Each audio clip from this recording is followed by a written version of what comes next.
Hello అండి, ఇవాళ మనం మరికొన్ని ఫ్రేజల్ వర్బ్స్ గురించి డిస్కస్ చేసుకుందాము. అందులో మొదటగా ఉన్న ఫ్రేజల్ వర్బ్ వచ్చేసి పాప్ ఇన్. పాప్ ఇన్ అంటే ఏంటి అంటే జస్ట్ ఒక చిన్న టైం కోసము విజిట్ చేయడం, అంటే ఎక్కువ టైం స్పెండ్ చేయకుండా కొంచెంసేపు ఉండి వెళ్ళిపోవడము అన్న meaning. Visit for a short time. Okay, example చూడండి. I may pop in to see you next month అంటే నేను ఒక షార్ట్ విజిట్ వస్తాను, నిన్ను చూడటానికి కొంచెం నీతో టైం స్పెండ్ చేయడానికి వస్తాను అన్న మీనింగ్ అనమాట. So pop in means visit for a short time. Okay, next keep away. Keep away అంటే మెయింటైన్ అ సేఫ్ డిస్టెన్స్, అంటే దూరంగా ఉంచడము, దాన్ని దూరంగా ఉంచడం లేదా మనము దూరంగా ఉండడము, డిస్టెన్స్ మెయింటైన్ చేయడము అన్న మీనింగ్ కీప్ అవే అంటే. దీనికి ఎగ్జాంపుల్ చూడండి. He's a bad person, keep away from him. అతను ఒక చెడ్డవాడు, బెటర్ యూ కీప్ అవే అంటే అతనికి దూరంగా ఉండడం మంచిది అన్న example. So keep away means maintain a safe distance.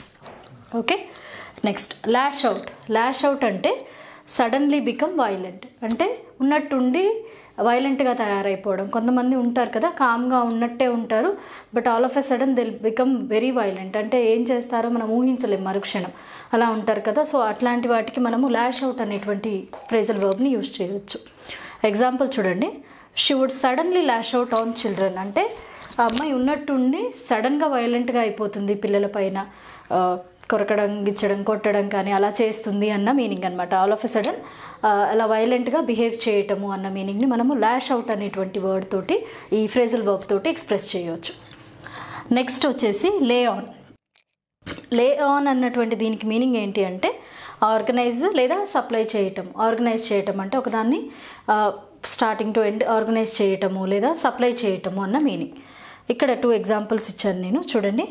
They లే ఆన్ ఆల్ ఎసెన్షియల్ సర్వీసెస్ అంటే వాళ్ళు అన్ని ముఖ్యమైనటువంటి సర్వీసెస్ని ప్రొవైడ్ చేస్తారు లేదా ఆర్గనైజ్ చేస్తారు లేదా సప్లై చేస్తారు, అంటే ఏవైతే సర్వీసెస్ ఉన్నాయో వాటన్నిటిని వాళ్ళు చూసుకుంటారు అన్న మీనింగ్. ఇంకొక ఎగ్జాంపుల్ వచ్చేసి they laid on a buffet lunch at the conference. కాన్ఫరెన్స్కి వాళ్ళు బఫెట్ లంచ్ అరేంజ్ చేశారు లేదా ఆర్గనైజ్ చేశారు అన్న మీనింగ్ అనమాట. So basically lay on means organise or supply.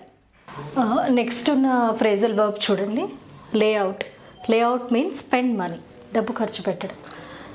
They laid out crores of rupees on they daughter's wedding అంటే వాళ్ళ అమ్మాయి పెళ్ళికి వాళ్ళు కోట్ల రూపాయలు వెచ్చించారు అన్న మీనింగ్. అంటే లెక్క పెట్టుకోకుండా ఖర్చు పెట్టారు అన్నప్పుడు మనం ఇది వాడవచ్చు అనమాట. Okay, so they laid out crores of rupees on they daughter's wedding. Next let off. Let off అంటే not punish or grant exemption, punishment లేకుండా వదిలిపెట్టడము లేదా సరే పర్వాలేదు అని వదిలేయటము అన్న మీనింగ్ అనమాట. ఎగ్జంప్షన్ ఇచ్చి వదిలేయటం. ఎగ్జాంపుల్ చూసినట్లయితే he was let off with a fine instead of being sent to prison అంటే జైలుకు పంపించే బదులు అతనికి జస్ట్ ఫైన్ వేసి రిలీజ్ చేసేసారు లేదా వదిలిపెట్టారు అన్న meaning. So basically let off means not punishing and or granting exemption ఇవ్వడం అనమాట. Next live by.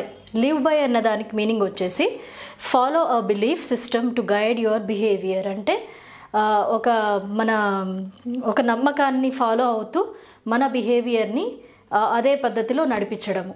అంటే ఏదైనా ఒక బిలీఫ్ ఉంటుంది కదా, కొంతమందికి నమ్మకం అనేది ఉంటుంది, ఆ నమ్మకంతో మనం ప్రవర్తనని మనము సరిదిద్దుకోవడం అన్న మీనింగ్ అనమాట ఇక్కడ.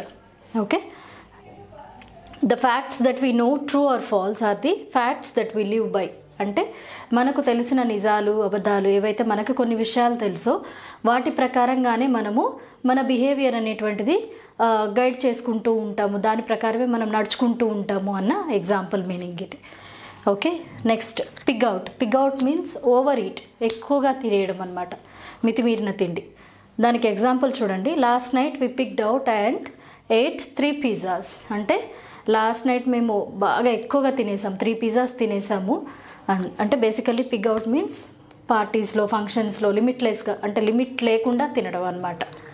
Okay, next pile up. పైలప్ అంటే జమ అయిపోవడము. కలెక్ట్, గ్యాదర్ ఆర్ అక్యుములేట్ అంటే it can be anything, clothes, books, waste pile up అయిపోవడం అంటే మొత్తం జమ అయిపోయింది అంటాం కదా. డెబ్ట్స్ కావచ్చు, మన ఖర్చులు అంటే అప్పులు కావచ్చు, ఏదైనా సంథింగ్. సో దానికి మనం పైలప్ అనేటువంటి ఈ ఫ్రేజల్ వర్బ్ని యూజ్ చేయొచ్చు.